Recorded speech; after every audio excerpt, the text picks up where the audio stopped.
And legitimately sorry, the dogs we're barking back here. We're fighting. They're just playing. Look at this. Look, this is every morning. WWE. Hey, we're recording here, girls.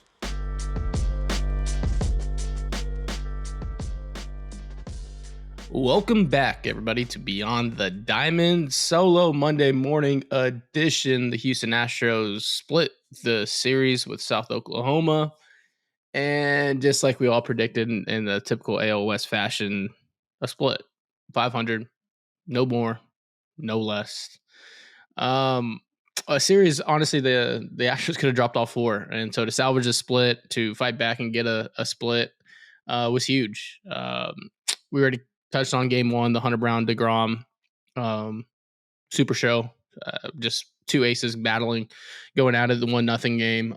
Friday after our live show, if you didn't tune in, we just kind of said, "Hey, you got to go get 2 of 3 now." And the Astros did do that, and they found a way to do that. On Friday, it was just this team keeps kind of answering the bell. Some way, somehow, it's not sexy. It's not of years past. But they find a way, winning 6-3. Ort gets the win. Another game where they got to the bullpen. We said on the Friday show, felt like a game where Lance had to go out and prove something, and it was the next step for what I think is this next 3 to 4 starts of a journey to get kind of back where we want him to be. He ended up going 4 hits, 2 runs, 0 earned runs, 1 walk, 2 strikeouts. Cut the ERA from 15.5 to 7.8. On the other side, Nate Eovaldi, 5 2/3, 2 hits, 0 earned, 3 walks, 5 punchies, lowering his ERA to 1.61.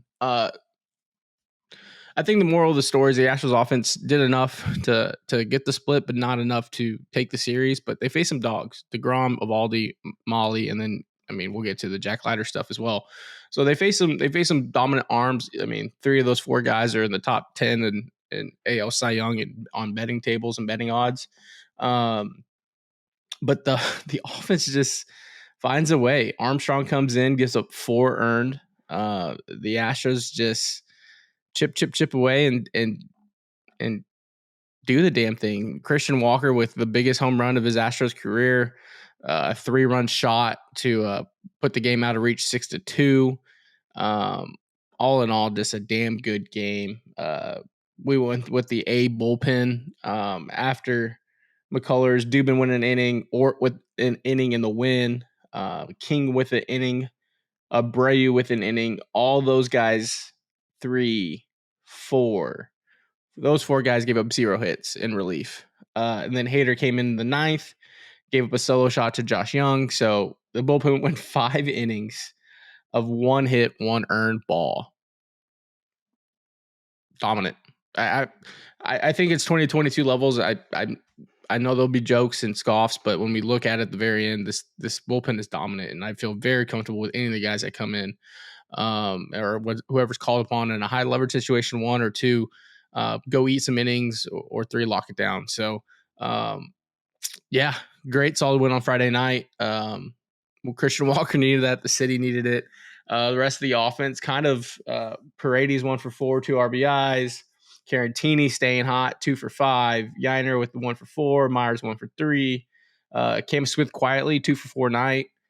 We shift over to Saturday where the Astros dropped that game.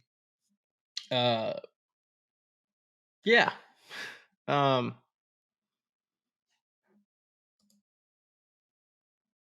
Boring. 5-1 loss. Boring. It just felt like Tyler Mahle just felt like he felt like a 2015, 2016 Colin McHugh. Like, how is this guy going 6 innings? And we look up and there's 1 earned. Like, how? What? And that's not a ricochet to Colin, but it just felt like that watching Mahle pitch. He extended a 5-1 with 1.47 ERA. He's a stud. What a great pickup by them this year. Blanco, I thought Blanco pitched good. Yeah, he got hit with a jock bomb to put the game away, really. But 6 innings pitched, 3 earned, quality start, 3 walks, 5 punchies for a guy that's slotted in as your 4, and obviously he's moved up to your 3 out of necessity. But you take that. That's a solid start in the rotation. They got Souza for 2, and then Gusto had the last inning. Yeah, chalk it up as a loss, and then you move on. But I mean, it's a tough, hard loss for Blanco because I think he pitched good enough to win. He made one mistake, and that was the home run to Jock. You had an error earlier in the game to kind of tie it up when the Astros were 1-0 with Jeremy Pena. He's kind of been a little loose with the glove. I mean, not even loose with the glove, loose with the arm. So he'll bring that back in. But other than that, you lick your wounds and you move on to Sunday, and that's what they did. And man, I don't know about y'all, but I thought it was a little dead in the water late. And I was like, man, you just went up to South Oklahoma and lost 3 of 4. You're going to be back to 500. Not great, Bob. But once again, this team is just resilient and finds a way. I think it starts with Framber Valdez. Framber Valdez had a hell of a start. He's really rounding into form. I've said it on the pod. I'll keep saying on the pod. After that White Sox game, it really felt like he found something. He goes into the Milwaukee start, shoves, goes into the Kansas City start or the Red start? Either one of those two. I can't remember. Shoves, and then has this start against South Oklahoma and shoves again.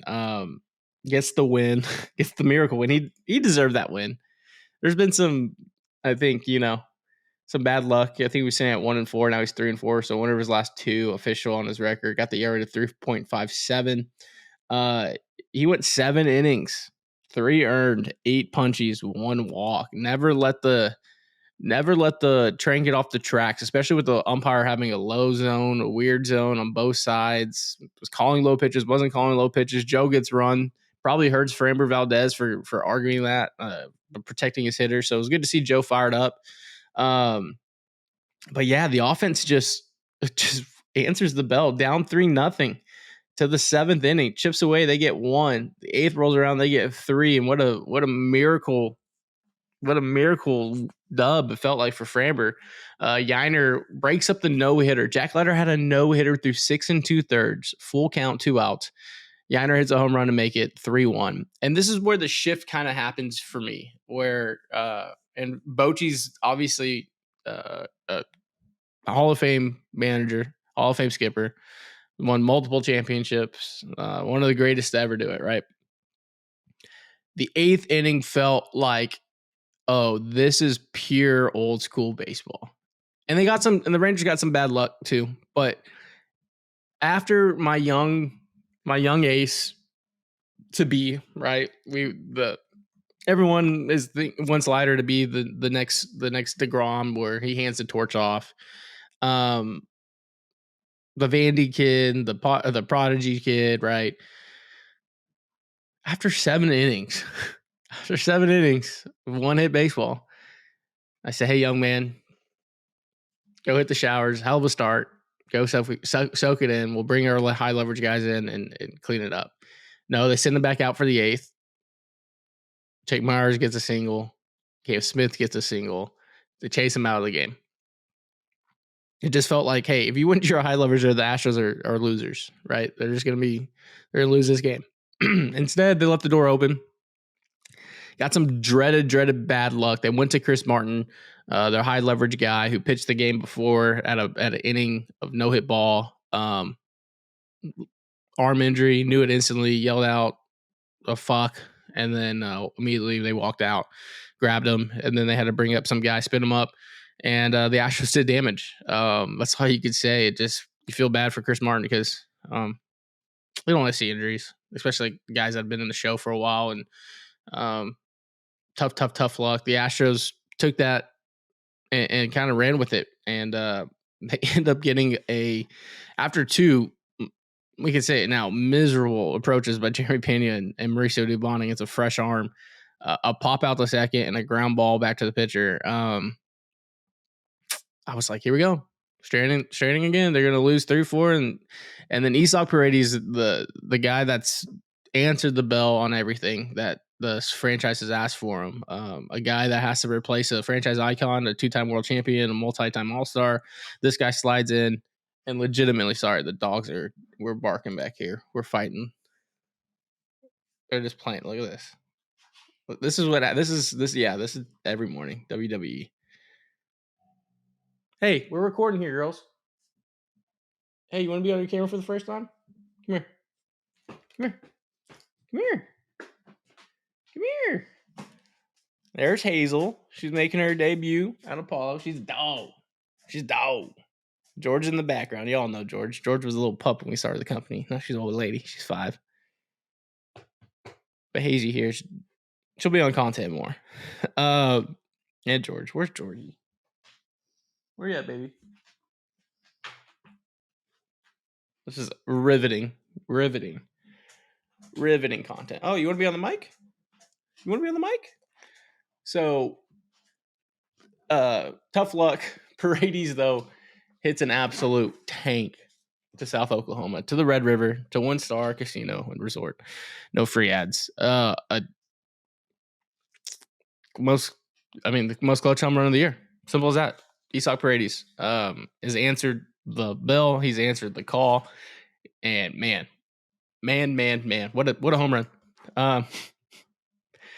Framber Valdez with that outburst allows to get the win. Brian Brady comes in, gives up a ton of hard contact. That eighth inning was sweaty. Every out and every hit felt like it was over 100 miles an hour. But he gets out of it. Hader comes in, strikes out 2 in the 9th, gets his 11th save of the season. He's an all-star. Just go ahead and lock him in for that. But the hero of the game was Isak Paredes. I mean, he's played. I think he finally had his first error of the season over this 4-game stretch. He's been a stellar glove. He's been a constant bat. Pretty much the only thing that's kept this kind of offense afloat in a weird way. He's sitting at an 806 OPS, batting 259, 7 home runs, 43 hits, and 166 at bats. If you go look at a Savant page, okay, you go over to www.baseballsavant.com and go type in Isak Paredes in the top right-hand corner. You go to his chart and you look at it, right? Some gray, some blue, a lot of red at the bottom. You go to number 2's Baseball Savant page. You click over to not the 2025 numbers because he's doing good. You hit 2024 and you look at those numbers. And then this is where you insert the Moneyball clip. And it's you're trying to replace Giambi and you can't. But you can replace him in the aggregate. And Isak Paredes is in the aggregates looking pretty damn good just on Houston-based numbers. 93 percentile in the launch angle sweet spots percentage, 86 percentile in the chase percentage, which is good. He's not chasing a lot. 93% in the whip percentage, elite. 82% in the strikeout percentage. He's not striking out. 91% on the walk percentage. So he's walking more. He's not striking out. He's not whiffing, and he's not chasing. And his launch angle sweet spot when he's barreling balls is barrels. He's in the 89th percentile in batting run value. And his range OAA is a solid 2 in the 86th percentile. There's no question at the price point, and what you got is the value. Now, we can argue the process and the trades and everything like that. But they had a clear plan of, hey, if we're not going to pay $40 million a year, which he's playing like an $80 million player a year this year, we can find a guy in the aggregate, recreate him, and have that same value that our numbers in the lab say. And they did it, and they've done it so far. The other side of that is one part of the trade for Kyle Tucker. Hayden Wisniewski goes down with Tommy John. He's out for the year. Terrible news. Feel for him. Good family friends. Sucks. Really, really sucks. And, he's going to grind through that. He's going to get through that rehab. He's going to come out better. And on the other side of it, just it's a grind. And it's a reality of pitchers, but it's never not fun. So, yeah, he'll be back. And then Cam Smith's been doing Cam Smith things. So, all in all, I really wish we would have got Paredes the first time around before he got traded to from Tampa to Chicago. I know the Astros really whiffed on that, so there's a reality out there. Like, what if Isak was actually traded to the Astros instead of the Cubs? Do you still have? No, I'm not gonna get into that. That's just answers I don't want to, or questions I don't want the answers to. So, all in all, a split, what we all predicted. Yeah.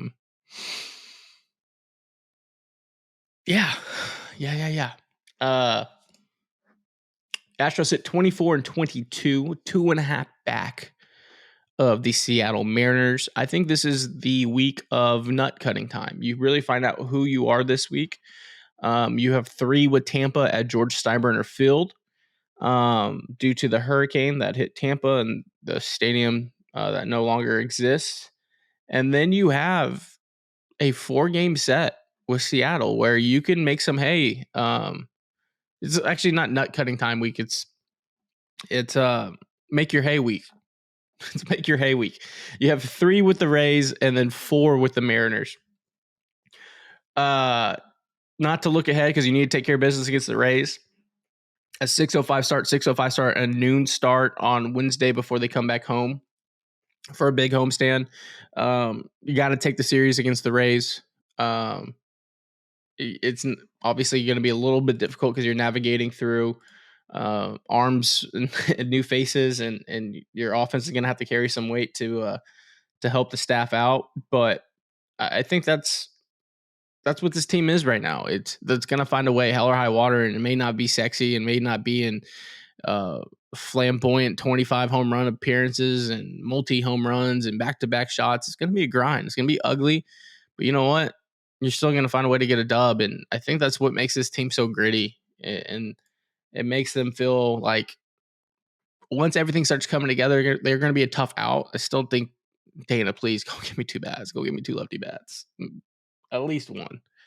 I don't know if you can see the little one's hanging her head off the bed. She's bored already. So that means I must be against time. Yeah, 17 minutes. So tonight you have Colton Gordon on the bump.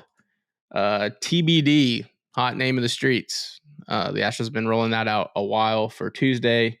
And then Hunter Brown on Wednesday before you start that series against the Mariners. So, yeah. Gotta win the series. Keep the momentum rolling into this homestand that's big coming up, making hay week. And other than that, I guess you take the split. It was both teams are just kind of a pillow fight. A 1-0 win for the Rangers, a 6-3 win for the Astros, a 5-1 win for the Rangers, a 4-3 win for the Astros. Yeah. All right, brother. Hell yeah. Let's move on. That's all you could do. But other than that, shout out to Big City Wings, Houston's Wing Joint, Apollo's Wing Joint. 13 locations. The 14th Cypress is almost done, so super excited to see them come together with that. Using Zang, I was out on the course with the boys this weekend, so I was wearing my Kobe Stevens. You can get my personal favorite birdie lines at KobeStevens.com. Get all their golf apparel, outdoor apparel, summer apparel. And then I was zinging and zanging with the boys. So we had a good little time at the course on Saturday. So all in all, great weekend. A good 500 split. Take the banana split, move on, go make some hay this week. It starts tonight with Colton Gordon on the mound, making a homecoming game from that area. Should have a lot of family and friends in the stands. See him build off this start. I think one of the big things for him is just attacking the zone, staying confident with his stuff. If he gives up a solo shot, he gives up a solo shot, so be it. But just attack the zone, command the zone. And I think he does that really well. And I think Colton Gordon sticks. And I think Colton Gordon is kind of that guy, how Spencer and Rodell, he's kind of that next guy up, the Hunter Brown. Like, I'm not saying he's a top end guy, but the guy that was a rookie that had to throw 65, 75 innings as a rookie that no one had projected. And then year 2, he's going to be in the rotation. Year 3, he's going to be a horse. Okay. So it's going to be all right. It's going to be all right. But other than that, thanks for tuning in, guys and girls. Hit that like, subscribe button. I sound like a broken record, but please do. Tell a friend, leave a 5-star review. And that'll be it. 20-minute short episode. The Golden Girls. Come here. Hey, baby. Come here. Tell everyone bye. Come here. Come here. Right there. You gotta look right there. Say bye. Say bye. All right. We're done. All right. Peace. Love you guys.